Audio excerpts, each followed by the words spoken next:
Welcome back! Tak a máme tady v pořadí třetí video ohledně výměny brzdového potrubí na Chevy Avalanche. Tohle je jeden z posledních dílů na toto téma a bude o tom, jak to asi tak správně odzdušnit. Mám na to takový speciální trik, to vám hned ukážu, ale předtím to tady musím trošku poklidit, protože je tady bordel jak na úniku.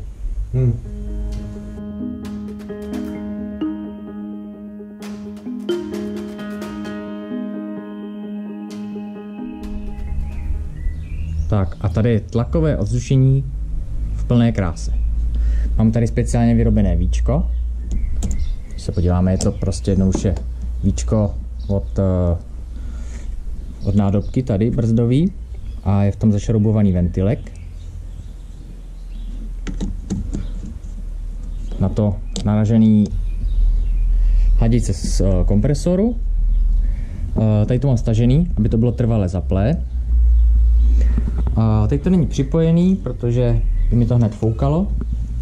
A důležitý je na kompresoru si nastavit, ono to nebude vidět tady na kameře, ale nějaký 20 PSI, což odpovídá 100-150 atmosférám. Takže to mám tady přes redukční ventil nastaveno.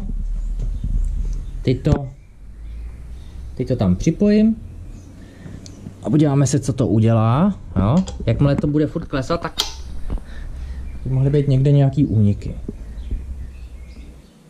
Zkusím to povolit, jestli mi to bude foukat. A nebude. Tak moment, musím přidat.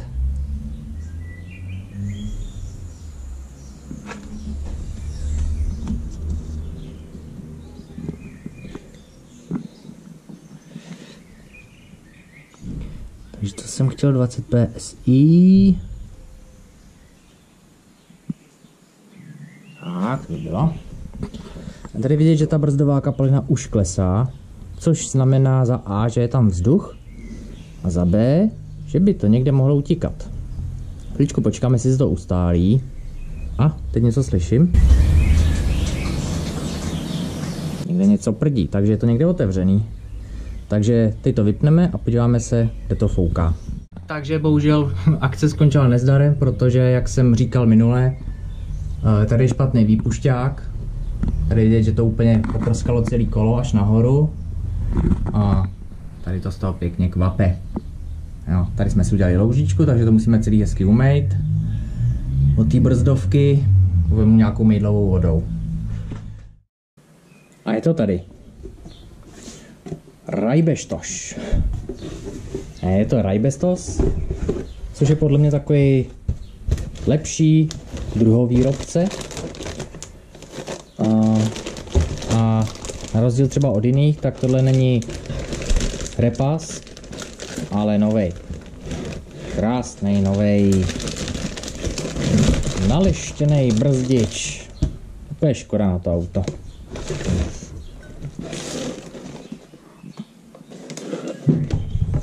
Tady dám k tomu aspoň ty měděné podložky.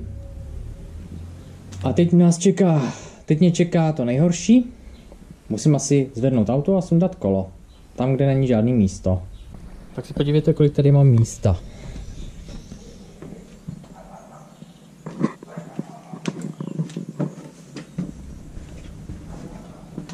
Tady je automat TH350 z Camara. A tady je asi tolik místa na sundání kola. No. Není to nic nemožného, nicméně to bude legrace. Nejprve se to pokusíme utrhnout trhacím klíčem.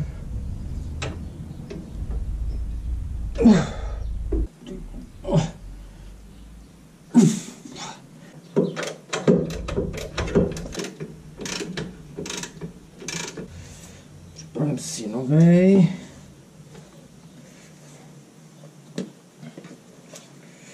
A namažeme.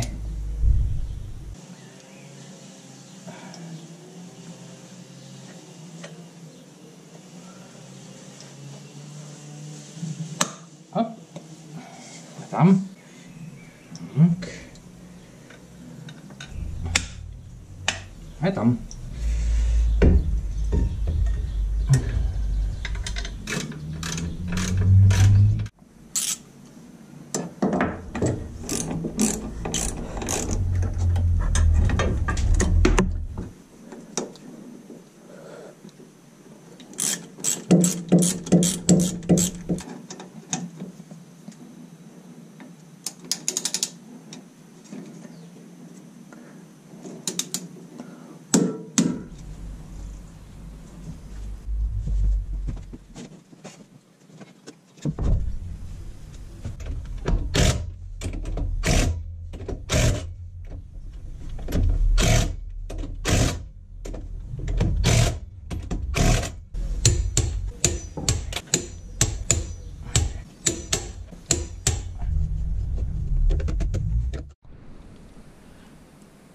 A první, co provedeme, je zkouška těsnosti brzdového systému.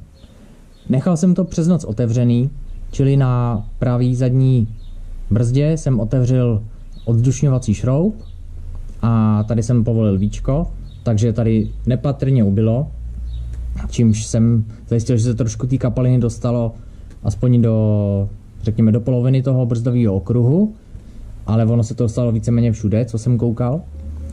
Takže první, než to začnu opravdu odzdušňovat, je, že udělám zkoušku těsnosti těch nových fitinek, co jsem tam dal. Začnu tím, že to připojíme na redukční ventil. To připojený, drobně to tady uniká, ale to není nic na závadu. Tlakuje se to na nějakých necelých 20 PSI. A teď se jdu teda podívat dolů, jestli nám to někde začíná kapat. Tak je to natlakovaný asi takových 5 minut, takže se můžu podívat, jestli se někde neobjevil nějaký nový únik. Takže teď jsem tady vzadu, koukneme se nejdřív tady na tuhle. Jo, ta vypadá dobrá. Připojení tady není moc vidět, ale taky ani kapka. Tady to taky teklo předtím, takže snad je to taky v pořádku. Tenhle brzdič. Suchý. A teď tady je hlavní přívod.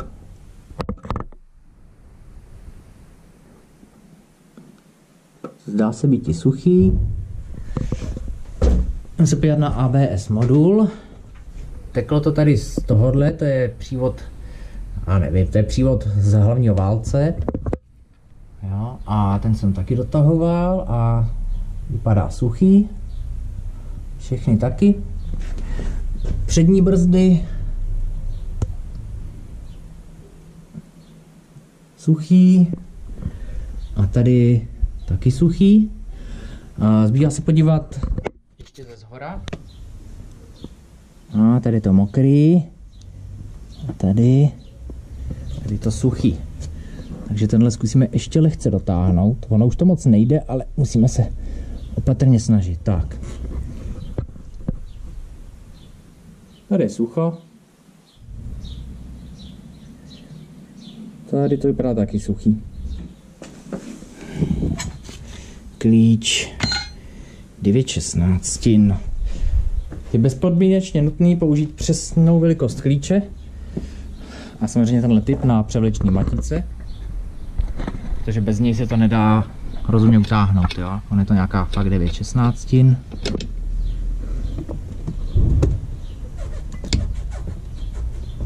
Tak. Jsem to jako pootočil fakt minimálně, ale uvidíme, jestli to bude stačit. Já to nechci přetahovat, protože to by byl velký průšvih, to bych pak musel zase něco měnit. A nic to skoro nejde. Kdyby to nešlo, tak ho to musím rozšroubovat, namazat ten závit něčím měděnou pastou a zkusit to chytit znova. Jo? Jiná možnost v podstatě není, než abych si musel nějak upravovat fitinky. Tak, dělám poslední kolo, levý přední. Zatím hodně prskalo pravý přední. Naplnil jsem 2 tyhle nádobky a pak to přestalo, takže udělám levý přední.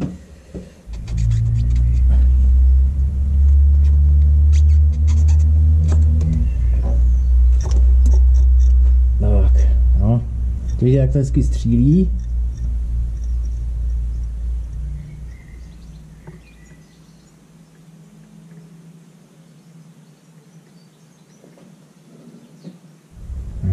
jestli tam jsou bublinky. Můžeme vesele.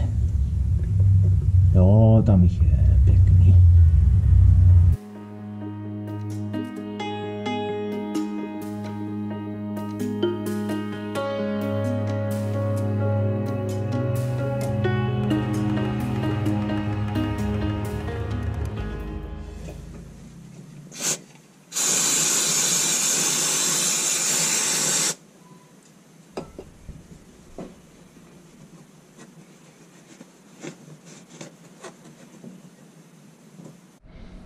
Takže máme tady moji oblíbenou věcičku a to je kopie originální diagnostiky pro GM auta.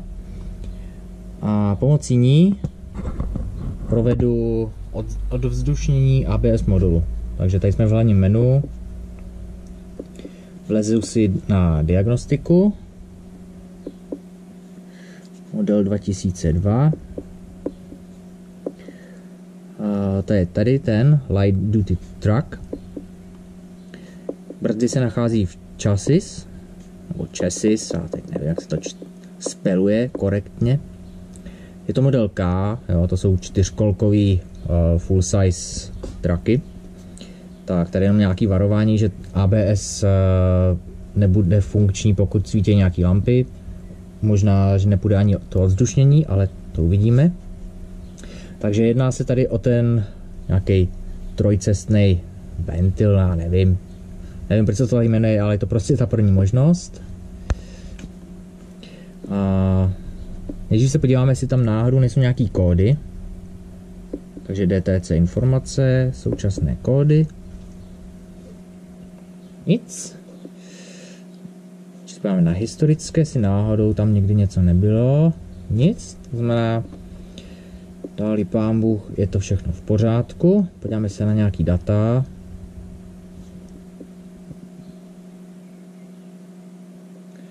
Tak. ABS nám nesvítí. Takže jdeme do speciálních funkcí. A tady máme Automated Bleed. Hop tam. No, takže následujte manuál, to jsem si přečet. Samozřejmě nejdřív odzdušnit. A pak udělat tenhle krok. Tak. Zkontrolujte stav kapaliny, ta je plná. Zatáhněte parkovací brzdu, ta je zatažená. A stiskněte Enter na pokračování. Takže já si radši sednu, protože budu muset asi držet pedál. Tak, převodovku máme v Pčku, ano. Tak a teď píšou, podržte brzdu, aby se aktivoval test.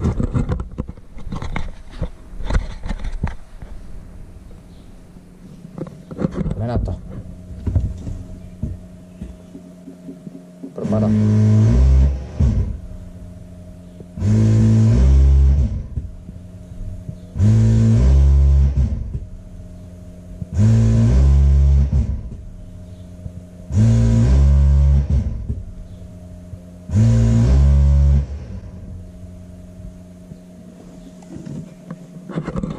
Tak, diagnostika říká, žádný kódy, automatické ovzdušnění hotové.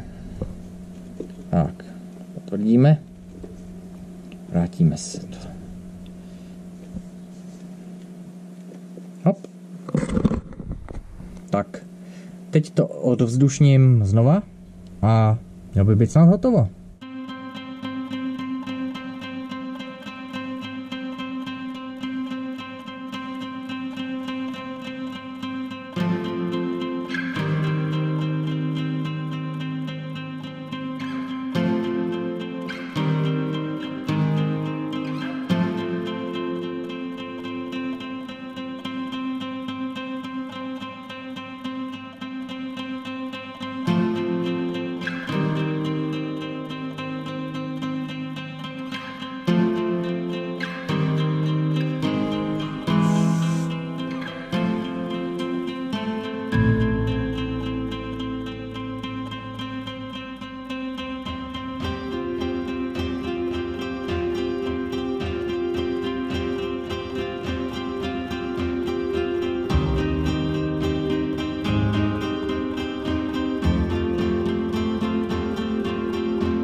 máme hotovo.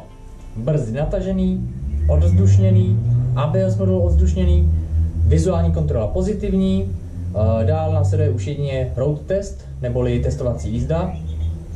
A tam se teprve pozná, jak to brzdí. Jo? Když to bude blbě, tak je to blbý a bude se muset znova odvzdušňovat dokola. No a tím pádem končí tato série, takzvaný B-job, neboli brake job, práce na brzdách. Pokud jste tohle sledovali až do konce, tak budu rád za palec nahoru a ještě budu rád, když si dáte odebírat. Takový tlačítko se tady objeví za chvilku. Bohemian Aplan's Garage, můj YouTubeový kanál a zároveň amatérská, laická autoopravovna vozidel GM. Jo? Tak díky, ahoj!